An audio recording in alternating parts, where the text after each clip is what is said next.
Hi aspirants, ఈరోజు topic వచ్చేసి 6th class సోషల్లో భాగంగా డే 2 వీడియో అండి. ఆల్రెడీ నేను పార్ట్ 1 వీడియోలో 3 చాప్టర్స్ అనేవి అప్లోడ్ చేశాను. అందులో 1, 2, 3 చాప్టర్స్ పెట్టాను. ఇందులో మళ్ళీ 3 చాప్టర్ నుండి స్టార్ట్ అవుతుంది. అంటే 3rd చాప్టర్లో మనకు భూస్వరూపాలు అని మొదటి భాగం ఉంటుంది. ఇదే 3rd చాప్టర్లో మనకి రెండవ భాగం అనేది మెన్షన్ చేశాడు. ఆ రెండవ భాగంలో 3, 4, 5 అనేసి మనకి 3 టాపిక్స్ ఉంటాయి. అంటే ఇప్పుడు మనం 5th చాప్టర్ వరకు డిస్కస్ చేస్తామన్నట్టు. ఈ టాపిక్ చాలా ఇంపార్టెంట్. ప్రీవియస్ డిఎస్సిలో దీని నుంచి ఒక బిట్టు పడింది. అండ్ టెట్లో అయితే నెంబర్ ఆఫ్ టైమ్స్ బిట్స్ అనేవి ఫ్రేమ్ అవుతున్నాయి. సో తప్పకుండా ఈ టాపిక్ పైన ఫోకస్ చేయండి. ప్రీవియస్లో ఏ బిట్స్ వచ్చాయి అనేది కూడా నేను బిట్స్ ఎక్స్ప్లెనేషన్ ఇచ్చేటప్పుడు అందులోనే చెప్పేస్తాను. అండ్ ఇక్కడ కూడా చాలా బిట్స్ యాడ్ చేశాను. ఆ బిట్స్ అన్నింటికి కూడా ఫస్ట్ మీరు ఆన్సర్ చేయడానికి డెఫినెట్గా ట్రై చేయండి. కొద్దిగా ఈ టాపిక్స్ అనేవి కన్ఫ్యూజ్ చేసినట్టుగా ఉంటాయి, కానీ ఒక్కసారి క్లారిటీగా చదువుకుంటే కన్ఫ్యూజన్ అనేది ఉండదు. అండ్ తెలుగు మెథడాలజీ వీడియోస్ అనేవి డిలే అయ్యాయి. Sorry for the delay. నేను మండే నుండి కంటిన్యూ చేస్తానని చెప్పాను, బట్ పండక్కి ఊరెళ్ళాను, అందుకే కంటిన్యూ చేయలేకపోయాను. సో రేపటి నుండి మ్యాక్సిమం డైలీ ఒక వీడియో పెట్టడానికి ట్రై చేస్తాను. తెలుగు మెథడాలజీ అనేది తొందరగా కంప్లీట్ చేసేస్తాను. సో ఈరోజు టాపిక్లో ఈ 3 టాపిక్స్ డిస్కస్ చేస్తాము. తప్పకుండా ప్రతి ఒక్కరూ వీడియోని పాజ్ చేసి ఆన్సర్ చేయడానికి ట్రై చేయండి. అండ్ ఇందులో కూడా నేను స్టేట్మెంట్ వైజ్గానే బిట్స్ అనేవి ఫ్రేమ్ చేశాను. సో ఇక్కడ ఒకసారి చిన్నగా ఈ టాపిక్ చూడండి. ఈ 3 టాపిక్స్లలో అసలు ఏం మెన్షన్ చేశాడు అని చూసినట్లయితే, ఫస్ట్ పెనమకూరు. ఈ పెనమకూరు అనేది కృష్ణా డెల్టాలోని ఒక గ్రామం అండి. సో డెల్టా అంటే ఏంటి అనేది నేను ప్రీవియస్గా పార్ట్ 1 వీడియో ఒకటి పెట్టాను. అందులో బిట్ ఫ్రేమ్ చేశాను. అది క్లారిటీగా అక్కడ మెన్షన్ చేశాను అండ్ ఎక్స్ప్లెనేషన్ కూడా ఇచ్చాను. డెల్టా అంటే ఏంటండి, నదులన్నీ కూడా చివరగా ఎక్కడ కలుస్తాయి? సముద్రంలో కలుస్తాయి. సో ఈ నదులన్నీ సముద్రంలో కలిసేటప్పుడు ఇక్కడ పాయలుగా చీలిపోతాయి అన్నట్టు. సో ఈ పాయల మధ్య భాగంలో మట్టి అనేది మేటలుగా వేయబడుతుందండి. సో ఈ మట్టి అనేది మేటలుగా వేయడం ద్వారా మనకు అక్కడ డెల్టా అనేది ఏర్పడుతుంది.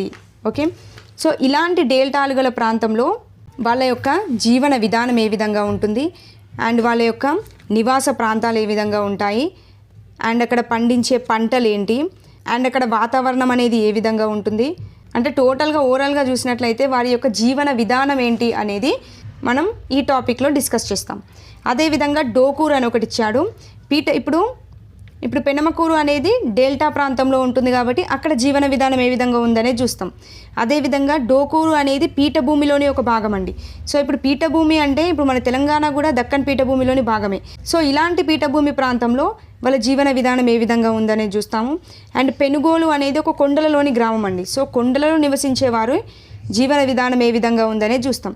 అంటే ఇక్కడ 3 టైప్స్ ఆఫ్ డిఫరెంట్ ఏరియాస్ అనేవి ఇక్కడ మనకు టచ్ చేస్తున్నాడు. సో ఇలా టచ్ చేయడానికి రీజన్ ఏంటి అంటే ఒక్కొక్క ప్రాంతంలో ఒక్కొక్క సీజన్ కావచ్చు, వివిధ కాలాలలో కావచ్చు, పరిస్థితులు ఏ విధంగా ఉన్నాయి అనేది తెలియజేయడం కోసం ఈ పాఠాలు అనేవి పెట్టడం జరిగింది. ఓకే, సో ఈ 3 ఇప్పుడు మనం డిస్కస్ చేస్తూ వెళ్తాము. అన్నీ కూడా స్టేట్మెంట్ వైజ్గానే ఫ్రేమ్ చేశాను. సో ఒకసారి చూసుకోండి. ఫస్ట్ బిట్ చూడండి. క్రింది వాటిలో సరైనవి గుర్తించండి.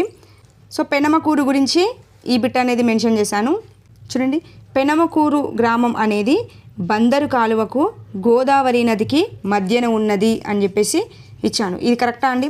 చూడండి, పెనమకూరు అనేది వేటికి మధ్య ఉంటుంది అంటే పెనమకూరు అనేది కృష్ణా డెల్టాలోని భాగమే కదండి. సో అక్కడ ప్రవహించే నది కృష్ణా నదే అయి ఉంటుంది, గోదావరి నది అయితే కాదు కదా. సో ఇక్కడే మనకి ఆన్సర్ అనేది దొరికేస్తుంది. చూడండి, కృష్ణా నదికి మరియు బందరు కాలువకి, ఓకే, కృష్ణా నదికి బందరు కాలువకి మధ్య ఉన్న గ్రామం ఏది అంటే పెనమకూరు గ్రామం. ఓకే, నెక్స్ట్, విజయవాడ దగ్గర గంగా నదిపై ప్రకాశం బ్యారేజీ నిర్మించారు. గంగా నదిపై ఉంటుందా అండి ప్రకాశం బ్యారేజ్? కాదు కదండి. ఏ నదిపై నిర్మించారు? ప్రకాశం బ్యారేజ్ అనేది కృష్ణా నదిపై నిర్మించారు. ఓకే, ఎందుకు?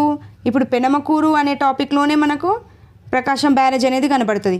సో అలా కనబడింది అంటే పెనమకూరు అనేది కృష్ణా నది ఒడ్డున ఉంది కాబట్టి ప్రకాశం బ్యారేజ్ కూడా ఉండేది కృష్ణా నది ఒడ్డునే ఉంటుంది. సో ఈ ప్రకాశం బ్యారేజీ గురించి చూసినట్లయితే ఈ ప్రకాశం బ్యారేజీని 1853లో ఎవరు నిర్మించారు అంటే బ్రిటిష్ వారు నిర్మిస్తారండి. సో ఈ బ్రిటిష్ వారు విజయవాడ దగ్గర కృష్ణా నదిపై నిర్మించడం జరిగింది.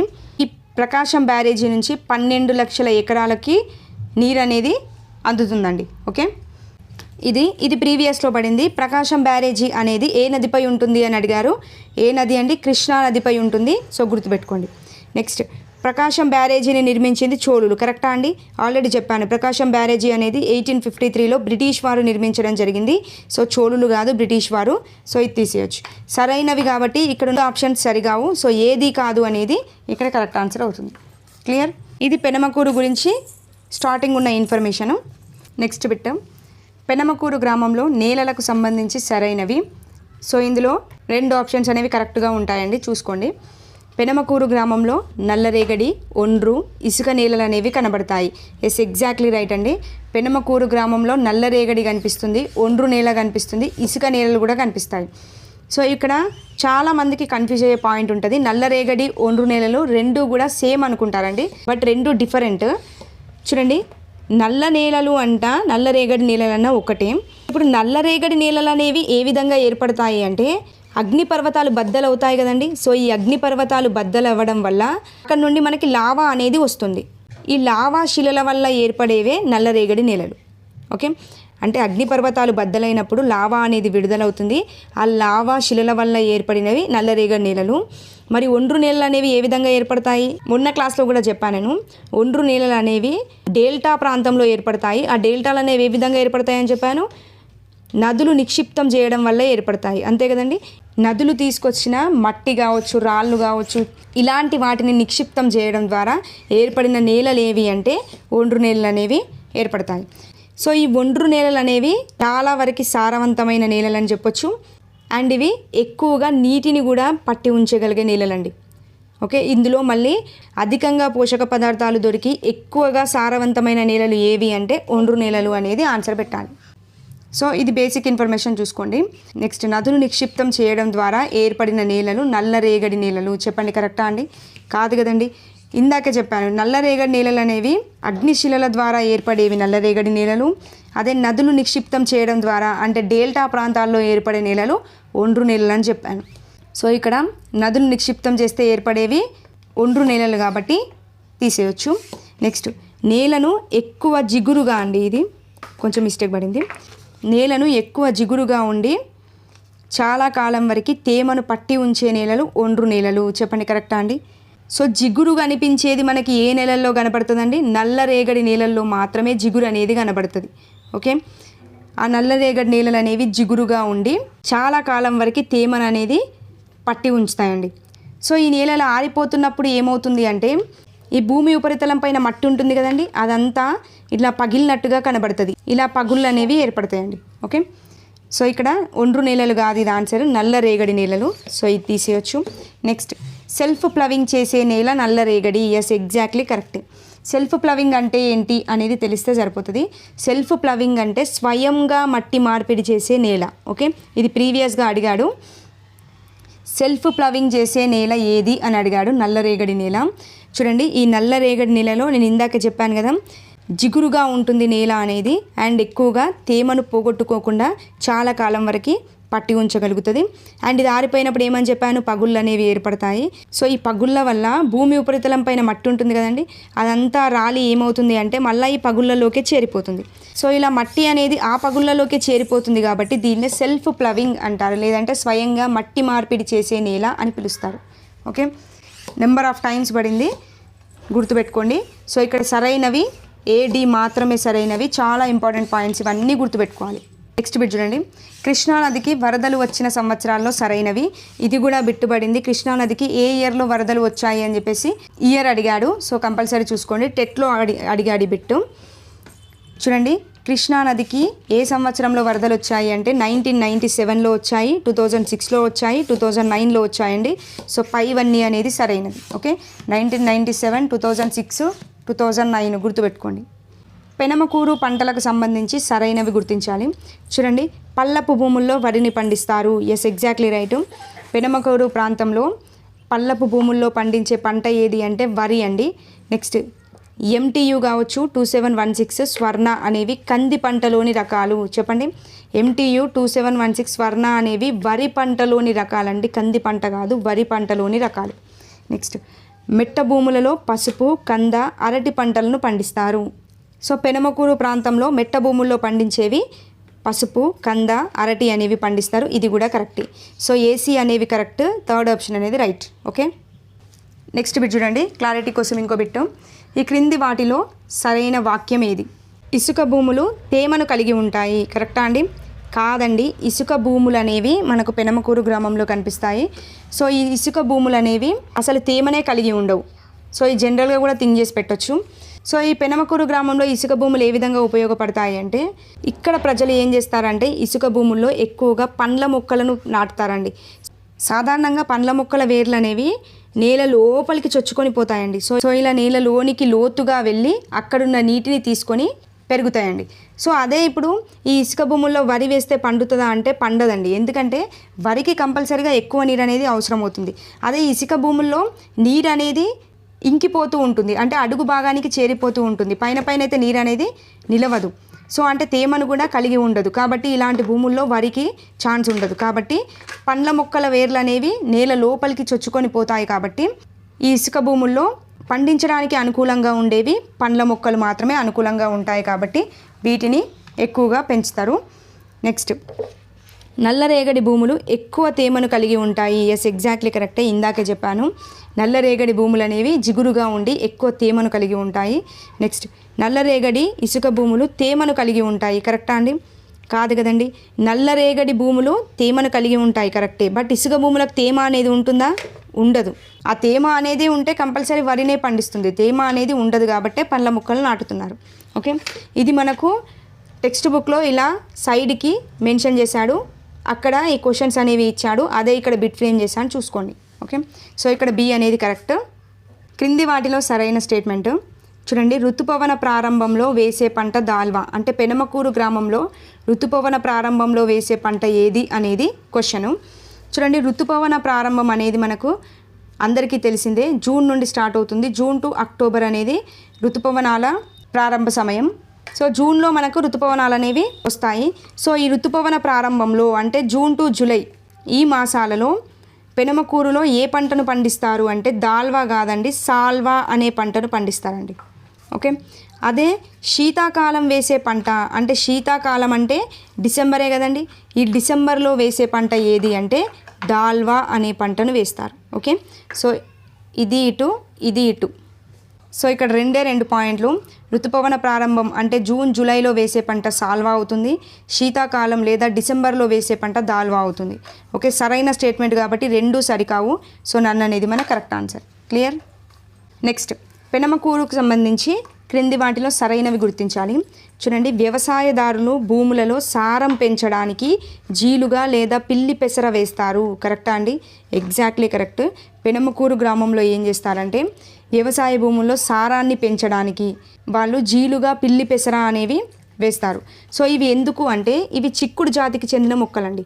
సో ఈ చిక్కుడు జాతికి చెందిన మొక్కలు కాబట్టి ఇవి ఏం చేస్తాయి అంటే భూమిలో నత్రజని శాతాన్ని పెంచుతాయండి.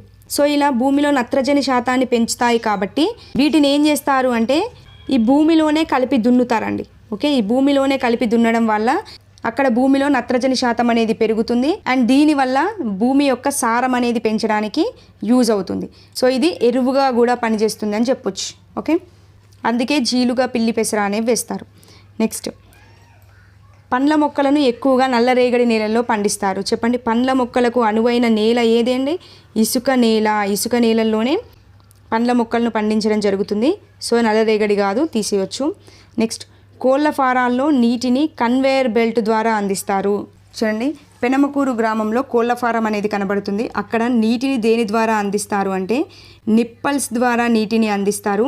అదే కన్వేయర్ బెల్ట్ ద్వారా ఏం చేస్తారు అంటే ఆహారాన్ని అందిస్తారండి. ఓకే, కోళ్ల ఫారాల్లో నీటిని అందించేది నిప్పల్స్, కన్వేయర్ బెల్ట్ ద్వారా ఆహారాన్ని అందించడం జరుగుతుంది. ఓకే, సో ఇక్కడ సరైనవి కాబట్టి ఇది కూడా సరికాదు.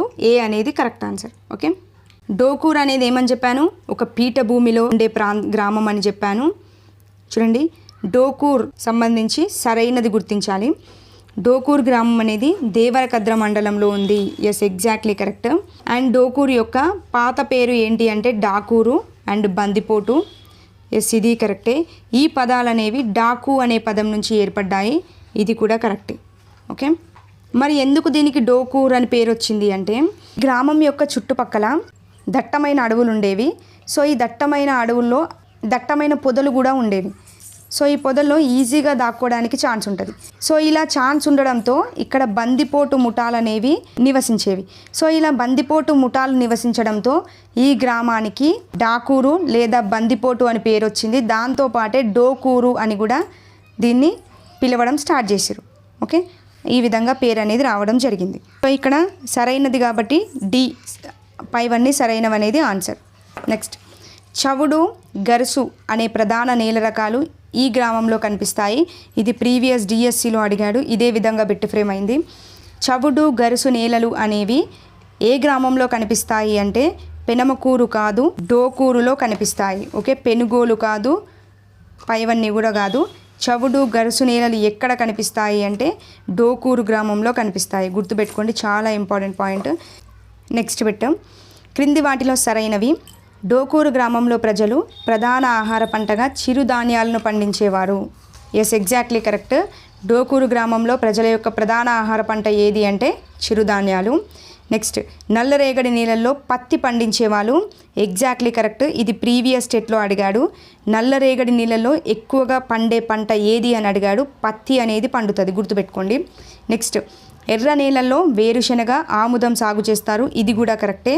ఈ రెండు అయితే తప్పకుండా గుర్తుపెట్టుకోండి. డెఫినెట్గా ఫోకస్ చేస్తే ఈ టాపిక్ నుండి దీని నుంచే బిట్ అనేది ఫ్రేమ్ చేస్తాడు. నెక్స్ట్, కంది అలసంద పంటలను మిశ్రమ పంటగా సాగు చేస్తారు. ఎస్ అండి, ఎగ్జాక్ట్లీ కరెక్ట్. డోకూరు గ్రామంలో కంది అలసంద పంటలనే మిశ్రమ పంటలుగా సాగు చేస్తారు.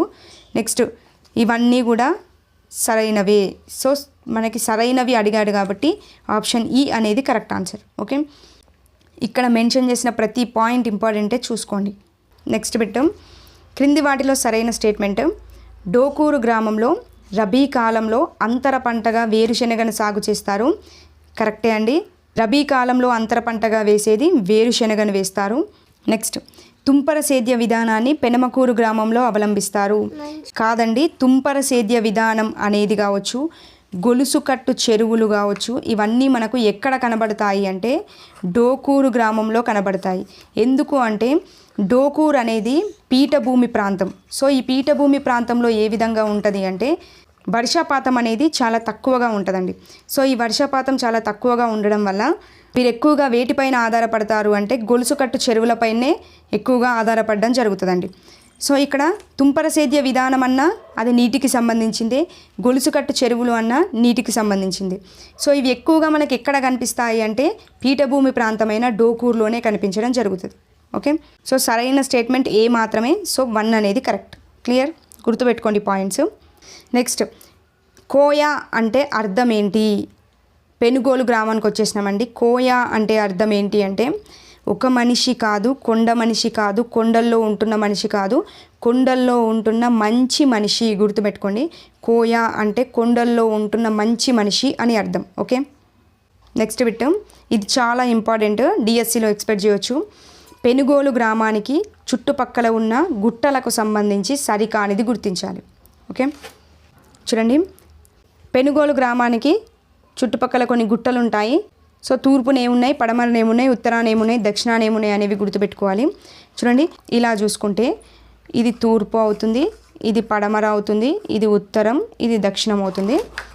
సో ఇక్కడ తూర్పున ఏం కనబడుతుంది అంటే కల్లుకుంటల గుట్ట అనేది తూర్పున కనబడుతుంది. పడమరన ఏం కనబడుతుంది అంటే చిన్న కుమ్మరి లంక కనబడుతుంది, లేదంటే పెద్ద కుమ్మరి లంక కనబడుతుంది. అదే ఉత్తరాన ఏం కనబడుతుంది అంటే కుర్రెగుట్ట లేదా నల్లగుట్ట కనబడుతుంది. దక్షిణాన ఏం కనబడుతుంది అంటే బంక మామిడి గుట్ట అనేది దక్షిణాన కనబడుతుంది. ఓకే, తూర్పున కల్లుకుంటల గుట్ట, పడమరన చిన్న కుమ్మరి లంక లేదంటే పెద్ద కుమ్మరి లంక, ఉత్తరాన కుర్రెగుట్ట లేదా నల్లగుట్ట, దక్షిణాన బంక మామిడి గుట్ట అనేది కనబడుతుంది. చూడండి, తూర్పున కనబడేది కల్లుకుంటల గుట్ట. ఎస్, తూర్పున కల్లుకుంటల గుట్ట కరెక్టే. నెక్స్ట్, పడమరన కనబడేది చిన్న కుమారి లంక. సో వంక మామిడి గుట్ట అనిచ్చా, తీసేయచ్చు. నెక్స్ట్, ఉత్తరాన కనబడేది కుర్రెగుట్ట లేదా నల్లగుట్ట. ఎస్, ఎగ్జాక్ట్లీ కరెక్టే. దక్షిణాన కనబడేది వంక మామిడి గుట్ట, ఇది కరెక్టే.